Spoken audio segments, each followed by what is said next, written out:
What an inspiring story. I feel so much more confident now. So what's up next, Tiru? Okay, here we have with us Vernon tonight. Vernon was a talkative boy when he was growing up, and he has decided to make speaking his occupation.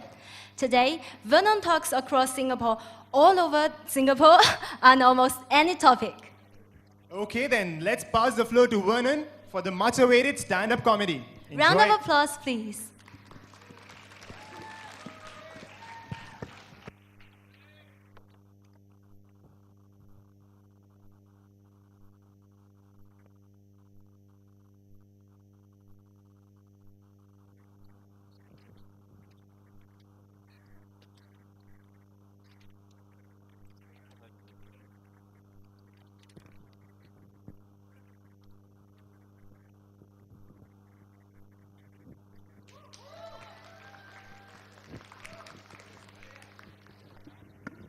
Good evening, Triple E, make some noise, everybody!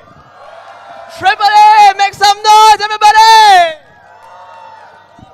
Everybody, let's play a little game over here. Can we have all my Indian brothers and sisters make some noise?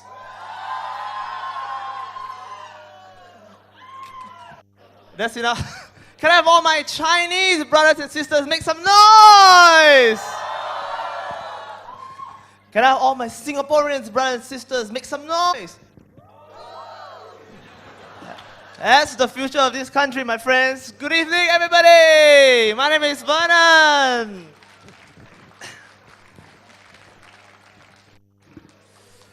You know, recently a lot of us, I'm sure, have been deciding to travel. How many people here just came back from a travel a couple of months ago? Traveling, anybody? Traveling?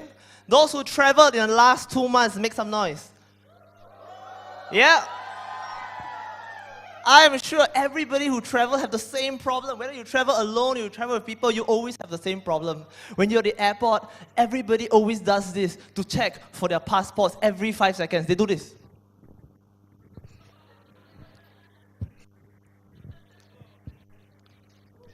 Ah! My passport! Oh, still here. Everything's okay. I can board the plane now. And that's a problem, you see, with the passports. For passports, everybody never wants to let you see their picture. They say, let me show me your picture. No, it's so ugly. Show me your picture. No, it's so ugly. Don't see my picture. Show me your picture. No, it's so ugly. You know what a passport is? It's an accurate representation of your face to passports. Never in the history of immigration has anybody went out to the immigration officer and the immigration officer said, wow, you look so hideous in this photo, but you look so good in real life. I will not believe that this is you. It never happened. What really happened is, ugly, get your bags. Make some noise, Triple A! You know, I've been traveling recently, and one thing, the more you travel, the more you understand there's a lot of stereotypes in the world. And when I travel, I always love it when I meet white people overseas. Because I like to mess with them when I meet them overseas. Because to white people, generally, I'm not saying all white people, I say generally, most white people basically think of the whole world as black people and Asian people. They can't tell the difference between Chinese, Japanese, Korean, Singapore, no difference. To them, it's just black people and Asian people. So when I was there, every time I was overseas, I meet a white guy, and especially Americans. Any Americans here? No, they're all in Batam. There are no Americans here on Friday night. So, every time I meet an American, all right, this is how they will talk to me. They're like, oh, bro, where are you from, Vernon? So, oh, me, Vernon, I'm from Singapore. And every one of them will reply the same thing. Singapore? Is that in China? Because I look like I'm Chinese, right? So I get, oh no, Singapore's not from China. Singapore's a small island from Malaysia. We have so much GDP, we have so many people. We're having a transportation problem. And I just try to explain this every time. But every American I meet, I have to explain it over and over again. And I got so sick. I've decided that the best answer to give them, Vernon, where are you from? I'm from Singapore. Really? Is that in China? I will just tell them, not yet. Make some noise, Triple A! You know, before coming on stage, I was advised that I shouldn't touch on sensitive topics. No, don't talk about sex, don't talk about any kind of thing, don't talk about politics, don't talk about sex, don't talk about immigration, don't talk about anything. So what kind of joke can I tell you? Am I supposed to come on stage and just tell you the Singaporean birth rate? Is that a joke? Or am I supposed to come on stage and tell you everybody's GPA? That'd be a joke too.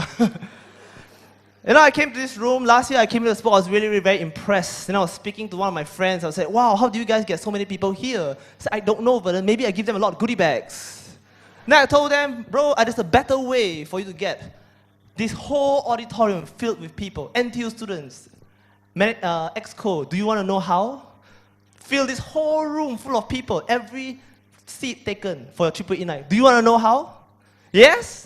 Yes, I'll tell you how. Everybody knows. All the lecturers knows and all the students knows how to pack an LT. The answer is exam questions. If you put in between every performance a random exam question coming up, the whole LT will be full. Next time, don't you want that? Clap so your professors will do that. Yeah.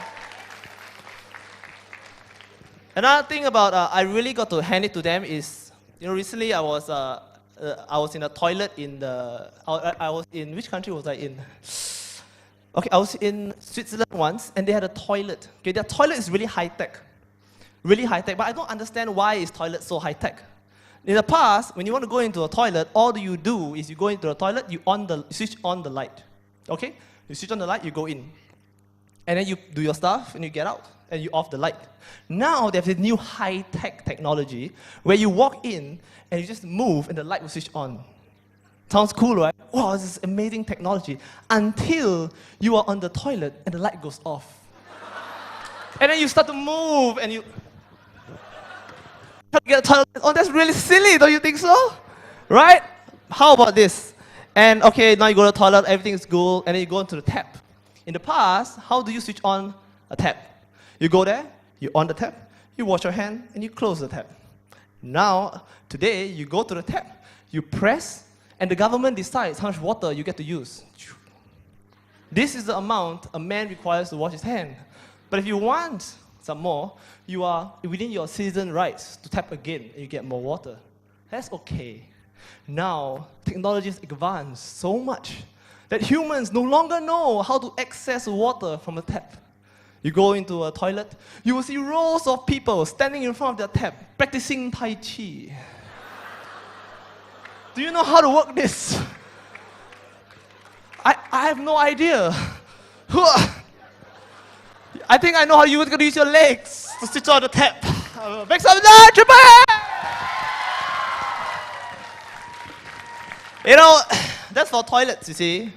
But one thing I got to tell you this really personal experience I had when I was very fortunate. I was from NTU as well. I went to exchange in Switzerland once. And I was invited. You see, the good thing about being a Singaporean and traveling is that you are quite confident that whatever school you're posted to, you'll probably be the only Singaporean. So when I was there, I was the only Singaporean guy and all this. So I really get to mix with people from all over Europe at that point. And one day, there was a Korean girl involved. Yes, there's a Korean girl in Switzerland. Quite amazing, right? So she invites you, it's really beautiful. All right, really beautiful. She invited Vernon, I'd like to invite you to play badminton with me. I was like, wow. Badminton, but it was snowing. So I look at her, I really like to play badminton, but how are we going to play badminton in the snow? She looked at me like as if I was an idiot. There is the auditorium, sports auditorium. Because you know, in Singapore, there is no heated auditorium, you see. Everybody play badminton outside, right? So I was like, okay, we go and play with them. And I had a game, it was a 10-1, she got 10, I got 1, I lost, all right? Not the point. The point was, I went to the toilet to bathe. Okay, here's the interesting thing. Me, okay, imagine, every guy in this room will feel my emotion, okay? I'm a guy. Finish playing, goes to the changing room. Imagine with me, guys, you will open the door. The whole room is empty. The room is about the size of half this stage. There are benches surrounding the room, and there are hooks on all the benches. What are you supposed to do? Change, right? Then there is a door on my left. It says here, shower. A door that says shower. So me, Vernon, one person in the room, went there. With my bag. I put down my bag, I took off my clothes, I wrapped a towel around myself. As I was getting ready to go to the shower, white men started to go into the room, one by one. So the room was full of guys, but none of them was going into the shower. Zero of them. They're all just wasting their time in the shower. I don't understand why. Then I changed, I carried my towel, only my towel, okay? And my shampoo and stuff. I walked to the shower. Okay, I walked to the shower. Shower door, right? Okay, you're gonna love this. I go to the shower. And then I opened, everybody was suddenly looking at me. I was like, why are they looking at me? You're going to shower, right? I opened the door, I stepped in, I looked. Whole row, 8 shower heads. No doors, no window, no doors, no curtains, nothing. Just 8 shower heads. And then the next room, all white guys. And me, standing between the shower and them. I had a decision to make to represent the pride of all Asian guys. Do I go in and bathe naked? Or do I step back? And I decided to go in and bathe. I went in there, I took off my towel, I pressed the water, I got wet, I took on the towel, I came out.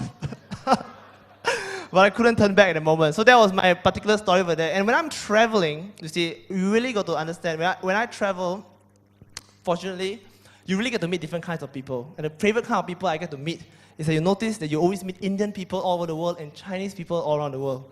But never in anywhere else did I realize there's more Indian people from China and Chinese people from China meeting than in NTU. Am I right? Look at the MC and 2 MCs, Indian and Chinese, right? Nowhere in the world will you see an Indian person and a Chinese person emceeing the same event, other than here in EEE. So why don't you give EEE a round of applause? And you really cannot mess with Indian people in Singapore, because Indian people in Singapore are really very trustworthy. Do you agree? I'll tell you why I think Indian people are very trustworthy. Because all the security guards and money changers are all Indian. So they take care of all our important infrastructure. So you do not mess with Indian people. I trust Indian people very much. But, it's okay for me to trust them. But Indian people don't trust each other. That's the thing, you see? Think about it. Oh, next point. As moving on, let me make this very clear to everybody, because right now there's a lot of hype and going on and all that kind of stuff. I don't want to make it out one thing out there, one thing very clear to everybody. As far as I'm concerned as a Singaporean, anybody that's a foreigner or immigration here in Singapore, or immigrant here in Singapore, there's only one difference between me and a person from China. Only one difference. My grandparents came first. That's all. Round of applause, right? Yeah, round of applause. And there's only one difference between me and the Indian guy, is that you can see me in the dark and you can't see him in the dark. Yeah, okay, my time is running short. I would like to wrap this up with a with one of my favorite jokes around. I don't know if you have heard it, but if you have, just laugh anyway. I like to talk about flags always, and when I go overseas and tell them, they always ask me, "Oh, Vernon." Oh, wait, different joke. I want to tell you a story about how when I was in exchange, right, somebody laughed at me, right, for speaking Singlish. Somebody actually laughed at me for speaking Singlish. Really? I was there. Okay, for Chinese friends, right, if you want to repair something by yourself, you will say 我自己做，对吗? That's it. Or I tried to do it myself, so 我自己做，不可以, right? So in literal translation to Singlish, it will be, I tried to install myself, or try to fix myself, I can't. That's the Singlish version, alright? So I went to I have a MacBook, and my MacBook broke down in Switzerland. So I brought my MacBook to the shop, to the white Swiss Apple man. So I told him, my computer spoiled, can you help me to fix? He looked at me and assumed I was poor. How about you fix yourself, cheaper? I teach you how. He was trying to do me a favor, so good, okay, teach me how. Take this CD and then you do this. Okay, I go back home, I tried to fix myself. I couldn't. I went back home. I said, bro, I went to the shop, I said, bro, I can't. I tried to install myself, I can't. The white woman, what are you talking about? How can you install yourself on the computer? You cannot. This is the first time, and at that point of time, I realized I was very, very conscious of the kind of things that I say. Now, when you want to go overseas, people ask you, I always ask people, how does their flag look like? And the main problem I always come across when people always ask me, how does the India flag look like? Right? So my Indian friends, all the Indian people here know how their flag looks like, but some people, some of our friends, Singaporean friends, might not actually remember how it looks like. Let me just share with you how it looks like. The Indian flag is one rectangle with an orange layer, a white layer, and a green layer, and the center there's a wheel. Can you remember? Can, right? Now I teach you another way to remember. Just remember, all right? Indian flag, the top layer is curry, white rice, and banana leaf. And you have the flag! Thank you very much, everybody. You guys have been awesome!